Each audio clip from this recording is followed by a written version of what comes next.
사랑하십니다. 옆에 분들에게 그렇게 인사하시겠습니다. 하나님 우리를 사랑하십니다. 오늘은 하나님 나라의 두 번째 표적이라는 제목으로 요한복음 4장 46절에서 54절까지 말씀을 우리가 함께 읽겠습니다. 요한복음 4장 46절에서 54절까지 말씀 우리 천천히 한 목소리로 읽겠습니다. 시작. 예수께서 다시 갈릴리 가나에 이르시니 전에 물로 포도주를 만드신 곳이라. 왕의 신하가 있어 그의 아들이 가버나움에서 병들었더니 그가 예수께서 유대로부터 갈릴리로 오셨다는 것을 듣고 가서 청하되 내려오셔서 내 아들의 병을 고쳐주소서 하니 그가 거의 죽게 되었습니다. 예수께서 이르시되 너희는 표적과 기사를 보지 못하면 도무지 믿지 아니하리라. 신하가 이르되 주여 내 아이가 죽기 전에 내려오소서. 예수께서 이르시되 가라 내 아들이 살아있다 하시니 그 사람이 예수께서 하신 말씀을 믿고 가더니 내려가는 길에서 그 종들이 오다가 만나서 아이가 살아있다 하거늘 그 낫기 시작한 때를 물은즉 어제 7시에 열기가 떨어졌나이다 하는지라. 그의 아버지가 예수께서 내 아들이 살아있다 말씀하신 그때인 줄 알고 자기와 그 온 집안이 다 믿으니라. 이것은 예수께서 유대에서 갈릴리로 오신 후에 행하신 두 번째 표적이니라. 아멘. 얼마 전에 요한복음 2장의 갈릴리 가나의 혼인잔치 이야기를 통해서 하나님 나라의 첫 번째 표적이라는 제목으로 말씀을 나누었습니다. 찾아보니까 지난 4월 둘째 주 예배 때였던 것 같습니다. 예수님께서 갈릴리 가나 혼인잔치에서 물로 포도주를 만드시는 기적을 행하셨습니다. 사도 요한은 그것을 예수님께서 행하신 첫 번째 표적이다라고 기록하고 있습니다. 혼인잔치는 우리 인생에서 가장 축복된 시간입니다. 가장 기쁘고 가장 즐겁고 가장 설레고 가장 행복한 시간입니다. 천국에 가득한 단어들이 다 들어가 있는 그런 시간이 혼인잔치입니다. 더도 말고 들도 말고 그날 같은 기쁨, 즐거움, 설레임, 행복이 가득하다면 그곳이 바로 천국이 아닐까 생각됩니다. 그래서 창세기 2장에서 하나님의 창조의 마지막 이야기가 혼인잔치로 끝이 납니다. 이러므로 남자가 부모를 떠나 그 아내와 합하여 둘이 한 몸을 이룰지어다. 그것은 곧 하나님의 나라가 시작되는 것을 의미합니다. 하나님 나라는 여기서부터 시작됩니다. 가정에서부터. 하나님의 기쁨으로 충만한 한 가정으로부터 온 땅과 열방의 하나님 나라가 이루어지기 시작하는 것. 그것이 천지창조의 첫 시작이었습니다. 에베소서 5장 31절 32절에서는 그것을 교회라고 얘기합니다. 그러므로 사람이 부모를 떠나 그 아내와 합하여 그 둘이 한 육체가 될지니 이 비밀이 크도다. 나는 그리스도와 교회에 대하여 말하노라. 태초의 가정으로부터 시작된 하나님 나라가 이제는 교회로부터 시작된다는 것입니다. 예수님과 교회가 신랑과 신부가 되어서 만나서 한 가정을 이루는 것. 그것이 하나님 나라의 시작이라고 말씀하신 거예요. 그래서 예수님께서 이 땅에 오셔서 교회를 세우시고 떠나신 것입니다. 그래서 그 교회로부터 하나님 나라가 이루어지기 시작하는 것이죠. 그래서 마지막에 요한계시록에 예수님께서 다시 오셔서 어린 양의 혼인잔치가 이루어지는 것. 그것이 하나님 나라의 완성이라고 말씀하고 있는 것입니다. 그런데 그 흥겨운 혼인잔치에 포도주가 떨어졌습니다. 포도주가 없는 혼인잔치. 어떤 의미일까요? 아무런 기쁨이 없는 밍밍한 맹물 같은 우리의 인생, 이 세상을 말하는 것입니다. 아무런 기쁨이 없는 가정, 아무런 기쁨이 없는 교회, 아무런 기쁨이 없는 이 세상. 여러분, 많은 가정이 그래요. 우리의 가정도 그렇고 많은 교회가 그렇습니다. 교회 생활을 하지만 교회 생활에서 기쁨을 못 찾아. 이 세상에 살아가는 우리의 인생이 그렇습니다. 다들 다 행복하게 살아가는 것처럼 보이지만 행복하지 않기 때문에 더 행복한 척하는 그런 우리의 모습들을 보게 됩니다. 우리는 저마다 매일 빈 물동이를 쥐고 야곱의 우물가를 찾을 수밖에 없었던 사마리아 수가성의 여인처럼 저마다 빈 물동이 같은 텅 빈 마음으로 이 세상의 우물가를 기웃거리며 살아가고 있습니다. 잠시나마 내가 살아있다는 사실을 확인시켜주는 자극적인 쾌락, 그것을 찾아서 세상의 어두운 뒷골목을 헤매며 그렇게 살아가고 있는 것이 이 세상의 삶인 것 같습니다. 그래서 예수님께서 갈릴리 가나의 혼인잔치에 오셔서 물을 포도주로 변화시켜 주시는 첫 번째 표적을 행하십니다. 그래서 예수님께서 사마리아 우물가의 여인을 찾아가셔서 그 속에서 영생하도록 솟아나는 샘물을 주시겠다고 약속하고 계십니다. 우리 안에 하나님의 영을 주셔서 우리 안에 성령을 보내주셔서 밍밍한 맹물 같은 우리를 포도주 같은 그런 존재로 변화시켜 주신다는 것입니다. 우리 안에 기쁨의 근원을 가진 존재, 밖에서 기쁨을 찾아 헤매다니는 존재가 아니라 내 안에 기쁨의 근원이 있어서 내 안에서 기쁨이 솟아나는 그런 존재, 우리 안에 계신 성령으로 말미암아 항상 기뻐할 수 있는 존재, 그런 존재가 되게 만들어 주시겠다는 것이죠. 여러분, 대초에 하나님께서 우리를 그렇게 만드셨어요. 하나님의 형상이라는 말의 의미가 바로 그런 의미입니다. 우리 안에 하나님의 영이 계셔서 하나님의 영이 거하심으로 말미암아 우리 안에 있는 기쁨으로 살아가는 그런 존재, 영원한 기쁨으로 살아가는 그런 존재, 그런 존재로 우리를 만드셨어요. 예수님께서 이 첫 번째 표적을 통해서 말씀하시는 것은 우리를 다시 하나님의 형상으로 회복시켜 주시겠다는 것입니다.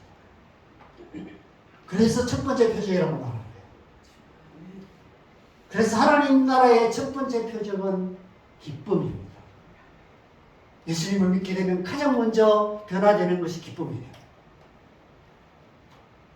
저는 얘기했던 것은 저는 좀 우울증이 좀 심했던 것 같아요. 그건 우울증인지도 몰랐어요. 대학교 다닐 때 이럴 때도 좀 많이 우울했던 것 같아요. 자살에 대해서 많이 생각하고 일주일씩 머리 안 감고 막 안 씻고 그렇게 학교를 다녔어요. 고무신 신고 학교 다니고 그랬어요. 대학을 다닐 때. 제가 그렇게 다니는 건지도 몰랐어요. 지금 생각하니까 좀 약간 제가 제정신이 아니었구나 이런 생각이 듭니다. 인천에서 학교 다니면서 여러분 고무신 신고 막 머리 안 감고 막 이렇게 머리도 막 이만큼 기르고 그렇게 학교를 다녔습니다. 상상이 안 되시죠? 군복 같은 거 입고 이렇게 다녔습니다. 그랬는데 제가 예수님 만나고 변화가 되었죠. 여러분, 예수님을 만난 모든 사람들에게서 찾아볼 수 있는 공통된 표적은 기쁨입니다. 존재 자체가 기쁨이에요. 별 달라진 게 없지만 그냥 예수님 믿자마자 변화되는 것이 있습니다. 기쁨이 있어요. 알 수 없는 기쁨, 세상이 이해할 수 없는 기쁨. 우리 안에 성령이 임하시면서 맹물 같은 우리 존재가 포도주 같은 사람으로 변화되는 것입니다. 밖에서 기쁨을 찾아 헤매는 존재가 아니라 내 속에서 솟아나는 기쁨, 그런 기쁨을 맛보게 되는 것이죠. 포도주가 떨어진 맹물 같은 혼인잔치 같은 그런 밋밋했던 우리의 인생이 기쁨과 즐거움으로 가득한 그런 인생으로 변화되는 것입니다. 존재의 변화가 삶의 변화로 나타나는 것이죠. 사마리아 우물가에서 그 일이 일어나기 시작했습니다. 예수님께서 약속하신 첫 번째 표적이 한 여인의 삶 속에 시작된 거예요. 그리고 그 한 여인으로 말미암아 수가성 전체에 그런 일이 일어나기 시작했습니다. 예수님께서 그 수가성에 이틀을 더 유하십니다. 그 예수님으로 말미암아 그 수가성 전체의 기쁨이 가득하게 돼요. 그리고 지난주에 살펴본 것처럼 오순절 성령이 임하신 이후에 빌립이 사마리아 성에 내려가 그리스도의 복음을 전합니다. 그리고 그 성에 큰 기쁨이 있더라라고 말씀하고 있습니다. 이제 사마리아 전체에 기쁨으로 가득하게 되는 그런 역사가 일어나게 됩니다. 하나님 나라의 첫 번째 표적이 이루어진 것이죠. 나타나게 된 것이죠. 사랑하는 여러분, 여러분 안에 이와 같은 하나님 나라의 첫 번째 표적이 있으십니까? 여러분 안에 기쁨이 있으십니까? 여러분의 가정에 기쁨이 있으십니까? 우리 교회에 기쁨이 가득합니까? 여러분의 교회 생활은 기쁨으로 가득한 교회 생활이 되고 있습니까? 이 시간 우리 안에 성령의 은혜가 충만하게 되기를 소망합니다. 그래서 우리 모두 안에 기쁨이 넘치게 되기를 소망합니다.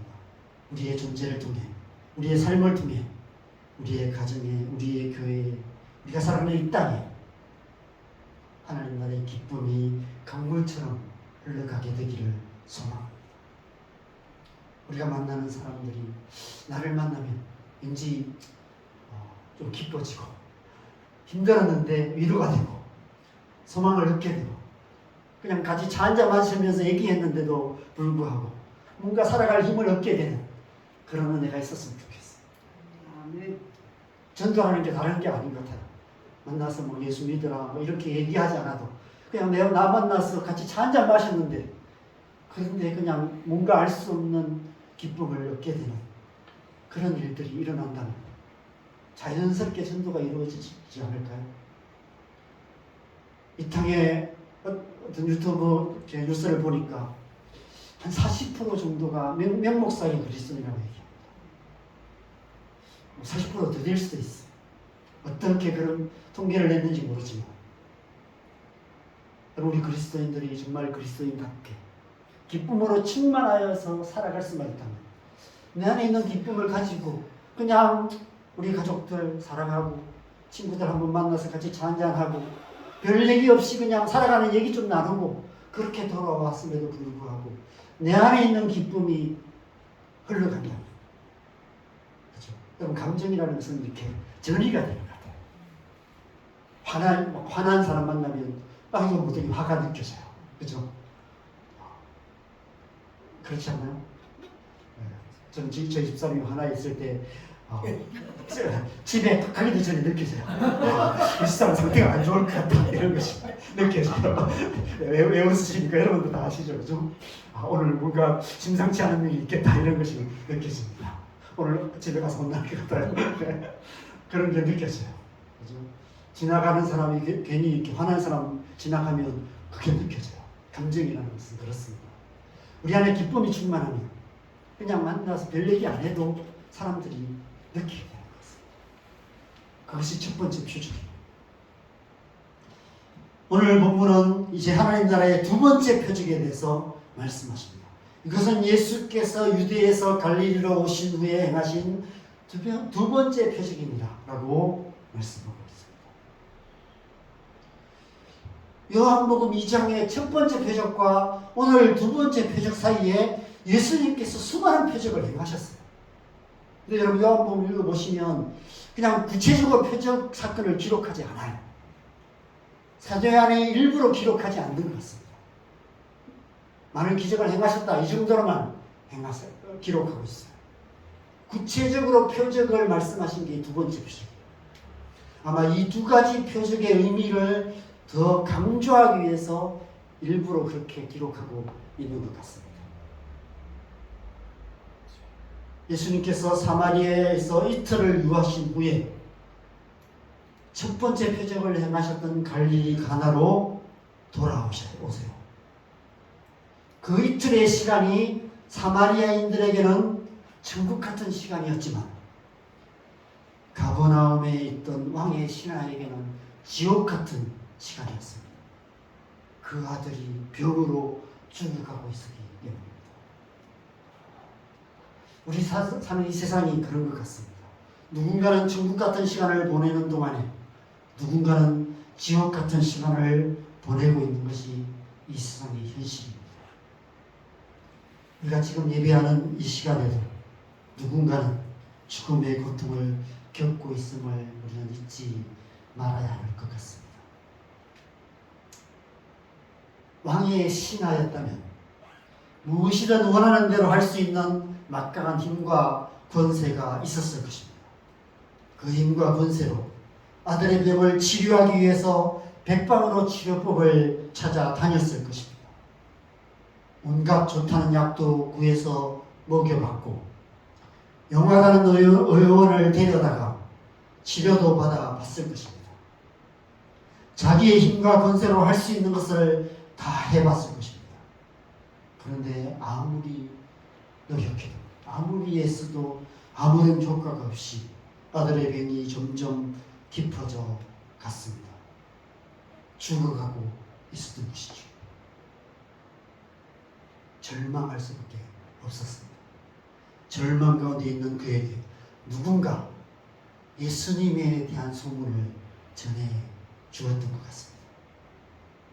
예수님께서 모든 병을 고치신다더라, 이런 소문을 전해 주었겠죠.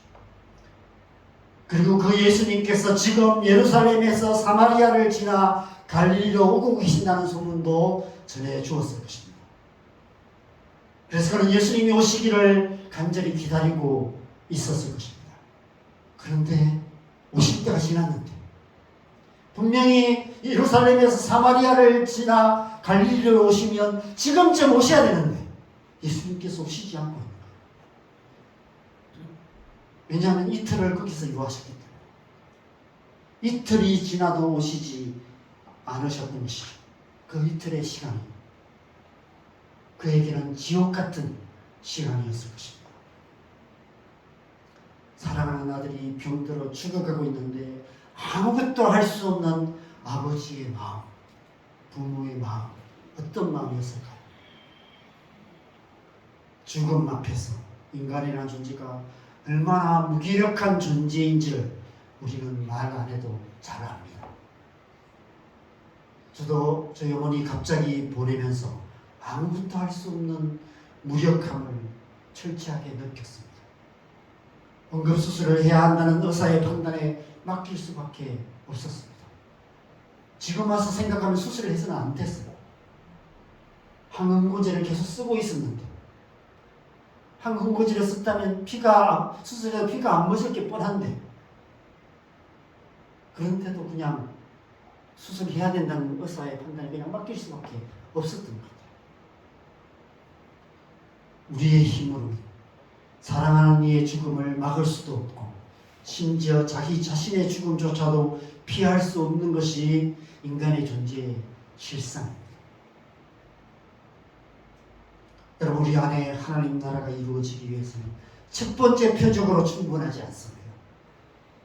예수님께서 우리 안에 기쁨을 주시고 우리의 삶에 기쁨이 흘러 넘치게 하실지라도,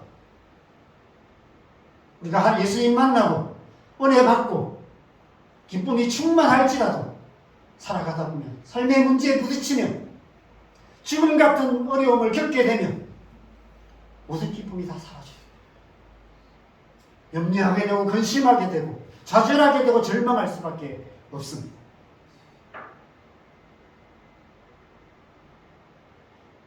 이 세상 살아가는 동안 기뻐하며 살아갈지라도 우리 앞에 죽음이 기다리고 있는 한, 죽음이라는 문제에 대한 해답을 얻지 못하는 한, 그 모든 것들이 아무것도 아닌 것이 되고 마는 것이죠. 그래서 전도서 1장 2절에 솔로몬이 이렇게 말합니다. 헛되고 헛되며 헛되고 헛되니 모든 것이 헛되도다. 죽음은 블랙홀과 같습니다. 인생의 모든 의미 있는 것들을 아무것도 의미 없는 것이 되게 만드는 것이죠. 삶의 모든 기쁨, 즐거움, 행복조차도 죽음 앞에서는 아무런 힘을 쓰지 못하는 그런 결과를 낳게 되는 것입니다. 이 세상을 기쁘게 살아가는 것도, 나름 선하게 살아가는 것도, 하고 싶은 것 마음대로 하면서 즐겁게 살아가는 것도 우리 인생이 죽음으로 끝나버린다면 아무 의미 없는 것이 되고 마는 것이죠. 죽음의 문제가 해결되지 않는 한 예수님의 첫 번째 표적도 아무 의미 없는 헛소구가 되고 마는 것입니다. 그래서 요한은 오늘 본문에서 갈릴리 가나에서 가브나움의 왕의 신하의 아들을 살리신 이 표적을 하나님 나라의 두 번째 표적이라고 기록하고 있는 것입니다.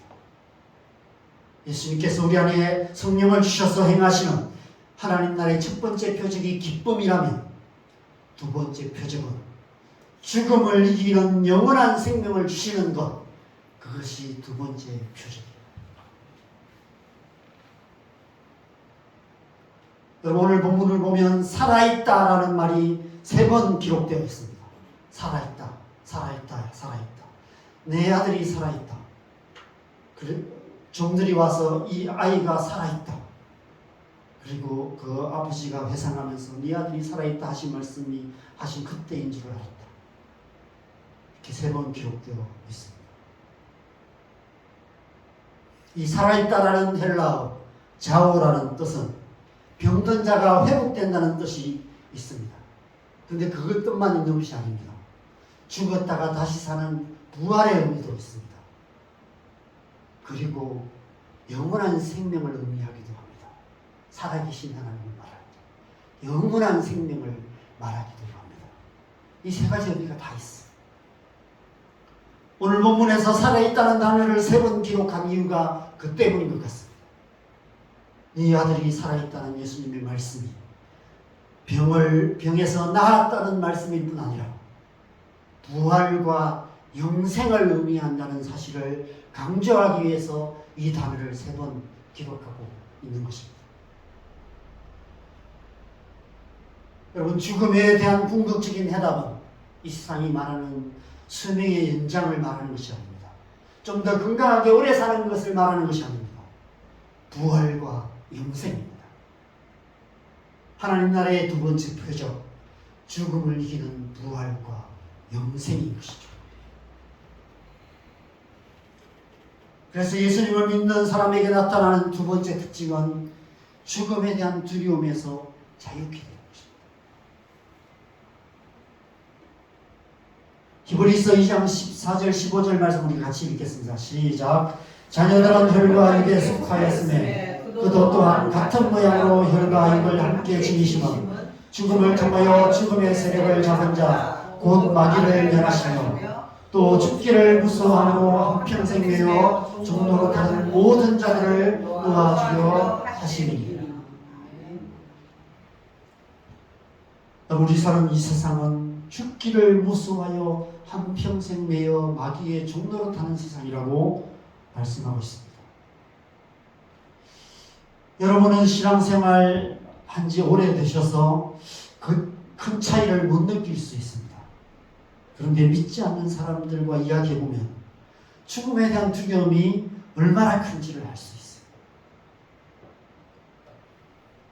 그래서 오늘 본문에서 예수님께서 보여주시는 이 하나님 나라의 두 번째 표적이 얼마나 중요한지를 알 수 있습니다.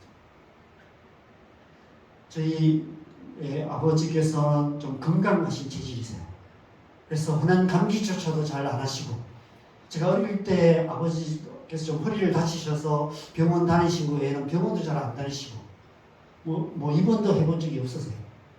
그런데 몇 년 전에 횟집에서 회를 드셨는데 이렇게 너무 심한 식중독으로 중환자실까지 가시고 의식도 잃으시고 거의 호흡곤란까지 오시고 그러신 적이 있으셨습니다. 그때 이후로 갑자기 우울증이 생기셨어요. 그날 이후로. 그래서 지금까지 약을 드시고 계세요. 죽음에 대한 두려움에 확 사로잡히십니다. 오늘날 수명이 많이 연장돼서 이렇게 이제 연로하신 분들이 많이 계시죠. 여러분, 예수님 믿지 않는 노인분들하고 이야기해 보시면 애써 잊기 위해서 빨리 죽어야지 이렇게 얘기하지만, 그런데 죽음에 대한 두려움이 너무 큰 것을 보게 됩니다. 그 죽음에 대한 두려움 때문에 노인들 가운데 우울증을 앓고 계신 분들이 많이 계세요.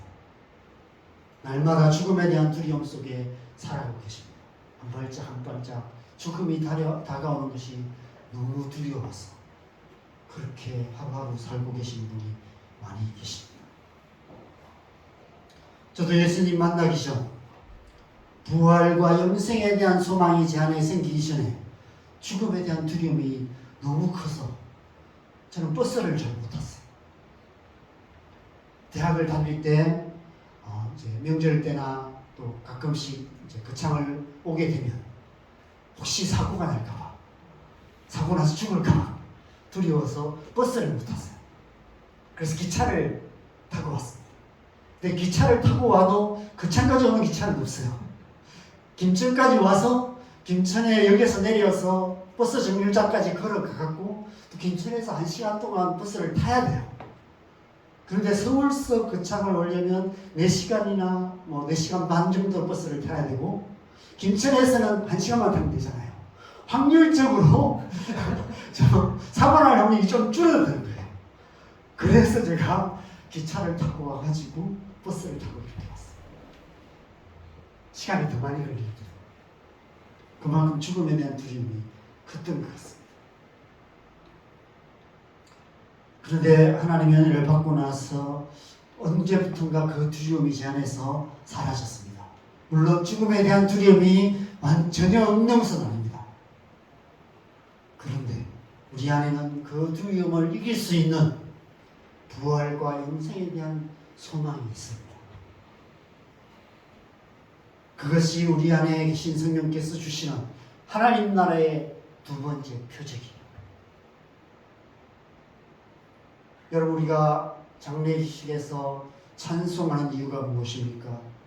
부활과 영생의 소망이 있기 때문입니다.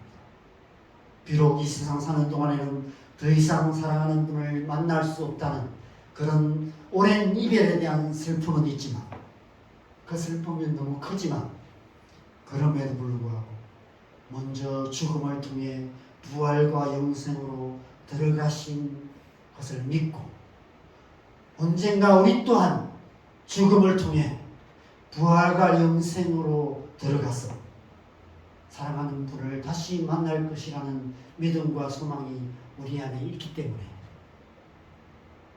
죽음 앞에서도 우리가 하나님 앞에 감사하며 찬송하는 것입니다.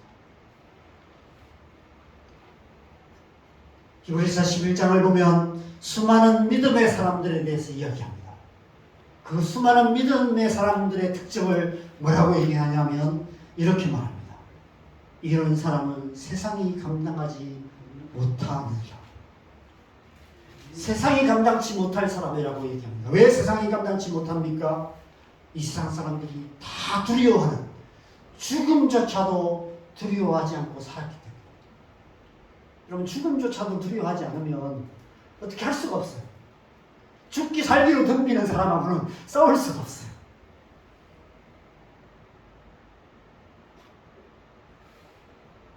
어떻게 그렇게 살 수 있었습니까? 부활과 영생의 소망이 있었기 때문에. 그래서 죽음조차도 두려워하지 않았던 것이죠. 그리고 사도 바울이 생명을 걸고 복음을 전할 수 있었던 이유 또한 그 때문입니다. 고린도전서 15장 51절과 54절 같이 읽어보겠습니다. 시작. 보라, 내가 너에게 비밀을 말하노니 우리가 다 잠잘 것이 아니오 마지막 날팔에 순식간에 오련이 다 변화되리니 이 썩을 것이 썩지 아니함을 믿고 이 죽을 것이 죽지 아니함을 입을 때에는 사망을 삼키고 이기리라고 기록된 말씀이 이루어지리라.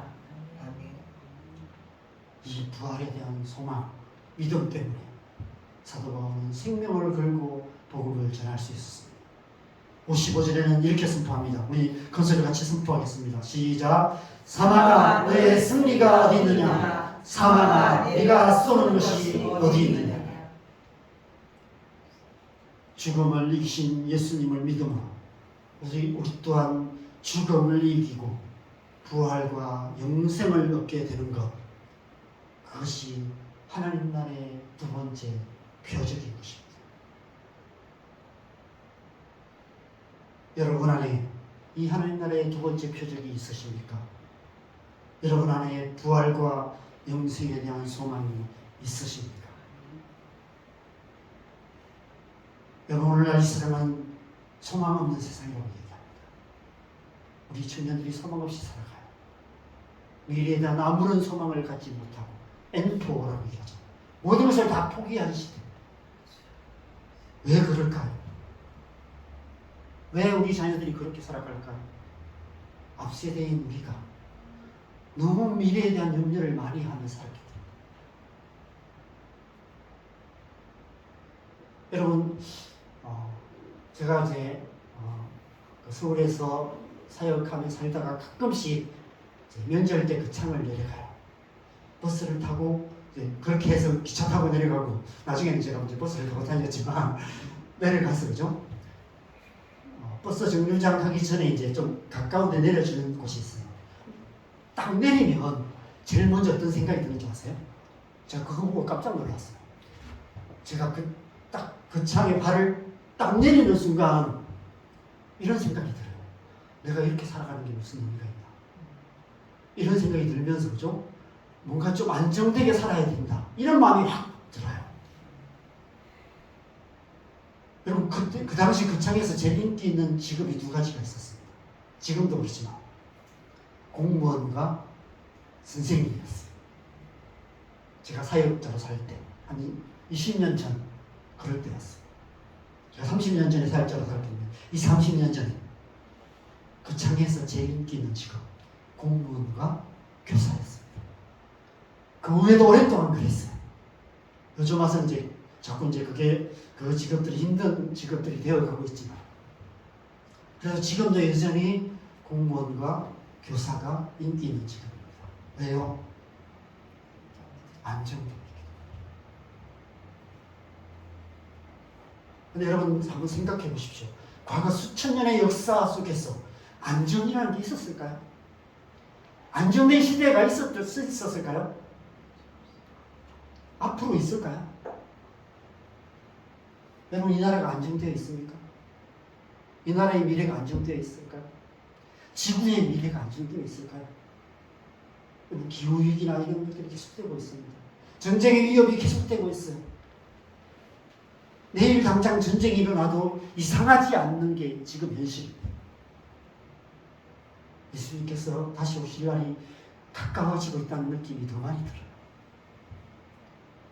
이러한 시대에 계속해서 안정을 추구하라고 말하는 메시지들이 계속 들립니다. 어디서부터 온 메시지일까요? 누가 하는 메시지일까요? 사람이라는 메시지죠. 죽기를 무수하여 종노릇하고 있는 이 세상을 향해서 계속해서 이런 메시지를 줘요. 안정된 삶을 추구하라. 안정된 삶을 살라고. 그러기 위해서 열심히 공부해라. 그래서 유치원부터 영어학원 보내고 그렇게 계속 자녀들을 몰아가는 거예요. 어릴 때 그렇게 살았기 때문에 오히려 심리적으로 안정되어 있지 않기 때문에 갈수록 우울증과 이런 것으로 고통하는 아이들이 더 많아지고 있어요. 어린 시절에 부모님과 즐거운 시간을 보내고 행복한 시간을 보내고 안정된 그런 시간들을 보낸다면, 즐겁게 뛰놀고 어린 시절 차곡차곡 쌓아져야 될 어떤 기초가 없기 때문에 그런 아이들이 나중에 이제 사회에 나가서 불안하게 살아갈 수밖에 없어요. 늘 불안에 쫓기며 살아가게 되는 것이죠. 가버나움의 왕의 신하, 그 시대에 가장 안정된 사람이었습니다. 그러나 그 아들이 병대로 죽어가는 그런 현실을 살아가고 있어요. 우리가 보기에 이 땅에 안정되게 살아가는 사람들이 많이 있습니다. 돈 많은 사람들. 돈만 많으면 좀 안정되게 살 것 같아요. 근데 여러분, 돈 많은 사람들이 안정되어 있습니까? 그렇지 않아요. 늘 불안에 쫓겨 살아가고 있습니다.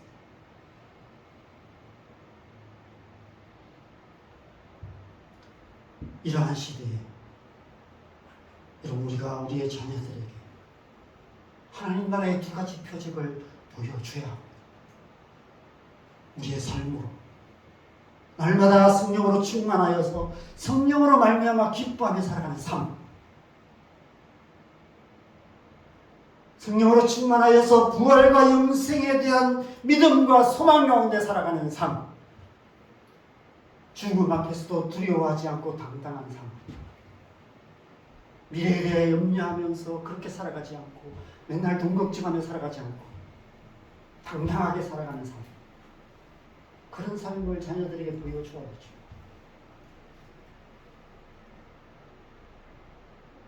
그런데 그런 삶을 못 보여준 것 같아요. 저도 그렇고 우리 모두가. 우리의 앞세대가. 하나님의 백성으로서 하나님의 백성다운 삶을 통해 우리의 자녀들에게, 우리의 이웃들에게, 우리 사는 이 세상에 하나님 나라의 표적을 보여주는 그런 하나님의 백성, 그런 교회가 되어져야 되는 것이죠.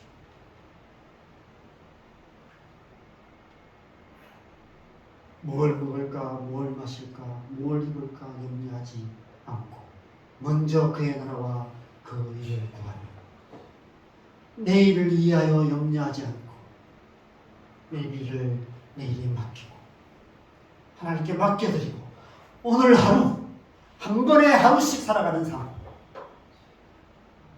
제가 언젠가 영생교회에 갈 때 영적 하루살이라는 제목으로 말씀을 나눠주겠습니다. 여러분, 하루살이는 하루밖에 못 살아요.